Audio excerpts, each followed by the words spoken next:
মন্ত্রী দিলীপ ঘোষের তোপ, অনুব্রত মমতার সঙ্গ ছেড়েছে, এবার সব অপকর্মের বিচার হবে। মেদিনীপুরের একটি বেসরকারি স্কুলের অনুষ্ঠানে যোগ দিয়ে রাজ্য রাজনীতি ও সাম্প্রতিক একাধিক ইস্যু নিয়ে চাঁচাছোলা ভাষায় তৃণমূলকে আক্রমণ করলেন রাজ্যের মন্ত্রী তথা বিজেপি নেতা দিলীপ ঘোষ। অনুব্রত মণ্ডলের অবস্থান থেকে শুরু করে মেদিনীপুর মেডিকেল কলেজের স্যালাইন কাণ্ড এবং শিশু হেনস্থার ঘটনা, প্রতিটি বিষয়ে নিজস্ব ভঙ্গিতে প্রতিক্রিয়া দেন তিনি। তৃণমূলের অন্দরে ফাটল ও অনুব্রত মণ্ডল প্রসঙ্গে দিলীপ ঘোষের স্পষ্ট দাবি, মমতার সঙ্গ ছেড়েছে অনুব্রত। তৃণমূলকে বেঁধে তিনি বলেন, এখানে পার্টিটাই শেষ হয়ে গেছে, আবার শিবিরের কি আছে, ওদের নিজস্ব ঝগড়া ওরাই মেটাক। মেদিনীপুর মেডিকেল কলেজে চাঞ্চল্যকর স্যালাইন কাণ্ডে স্বাস্থ্য দপ্তর 5 জনকে শোকজ করার পর মুখ খোলেন দিলীপ ঘোষ। তিনি অভিযোগ করেন, এতদিন এইসব অপকর্ম করলে কোনো সাজা হতো না, উল্টে বাঁচানোর চেষ্টা হতো, কারণ এর পেছনে থাকতো নেতামন্ত্রীরা। তবে এবার পরিস্থিতি বদলেছে দাবি করে তিনি বলেন, এবার সমস্ত অপকর্মের বিচার হবে। রাজ্যে আয়ুষ্মান ভারতের পাশাপাশি মুখ্যমন্ত্রী স্বাস্থ্য বীমা যোজনা চালু হওয়া নিয়ে তিনি বলেন, এক হাত নেন তিনি। পশ্চিমবঙ্গ সব দিক থেকেই পিছিয়ে গিয়েছে, গরিব হয়ে গিয়েছে, আমাদের কাছে চিকিৎসার পয়সা নেই। মানুষ যাতে বঞ্চিত না হয় সেই জন্যই বাধ্য হয়ে রাজ্য সরকার এই নয়া প্রকল্প নিয়ে আসছে।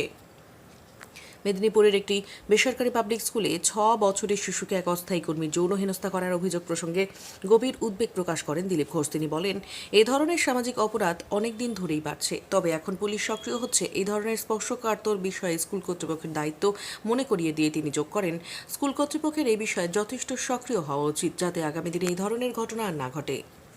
এক আর শিবিরে গেল, পার্টি শেষ হয়ে গেছে, তার মধ্যে শিবির কি আছে? বিরোধী পার্টির ভূমিকা পালন করে আমরা চাই তাদের নিজস্ব ঝগড়া ওরা মেটাক। ৮০ লক্ষ পড়ুয়া ২০২৫-২৬ শিক্ষাবর্ষে স্কুল ছেড়েছে, সরকারি স্কুল ছেড়েছে। কি ভাবছেন? পশ্চিমবাংলায় যেমন ড্রপ আউট বেশি, ঠিক সেরকম বাল্য বিধবাহ চ্যাম্পিয়ন ভারতবর্ষের মধ্যে। আগে ছিল কমিউনিস্টরা, তারা খুবই প্রোগ্রেসিভ, তারা স্কুল শিক্ষা ব্যবস্থা 12টা বাজিয়েছে, সামাজিক বন্ধনের সংস্কারে 12টা বাজিয়েছে। বাকি যা ছিল অন্তর্জালী যাত্রা হচ্ছে টিএমসির সময়ে। বাঙালি বাঙালি বাংলা বলতে বাংলা সব দিক দিয়ে সর্বনাশ করেছে। আজ ওই একবিংশ শতাব্দীর গল্প যারা বলে, তারা এখানে বাল্যবিবাহ বন্ধ করতে পারেনি, বরঞ্চ ভারতবর্ষ অন্য স্টেট, গরিব স্টেটে গিয়ে আমরা পিছিয়ে আছি। আর স্কুল থেকে যে ড্রপ আউট হচ্ছে বাচ্চারা, স্কুলে পড়াশোনাই হয় না, দেখাই হয় না, স্কুল নেই, টিচার নেই। এই অবস্থা একটা মানে খুবই ভয়ঙ্কর পরিস্থিতির মধ্যে দিয়ে আমাদের সমাজ যাচ্ছে।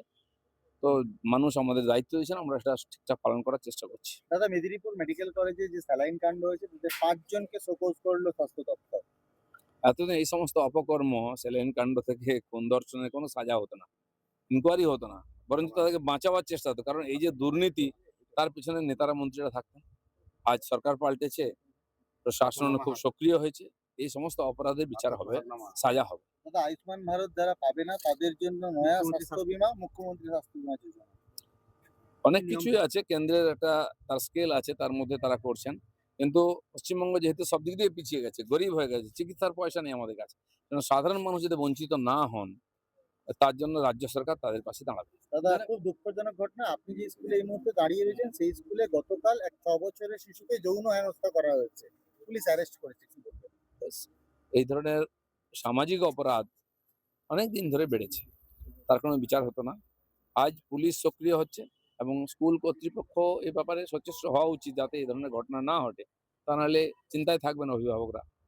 যারা পশ্চিমবঙ্গ জননিরাপত্তা বিল ও সমাজ বিরোধী কার্যকলাপ নিয়ন্ত্রণ বিল 2026 एंड पश्चिमबंग जन श्रृंखला रक्षा बिल 2026 ये मंडे का ऑल ओवर वेस्ट बंगाल से लागू हुआ ये बिल। দেখুন, যে ঘটনা আপনার हिंदी बंगाल में जो घटना हो रही है, बारीपुर बोलिए, और इसके पहले आरजी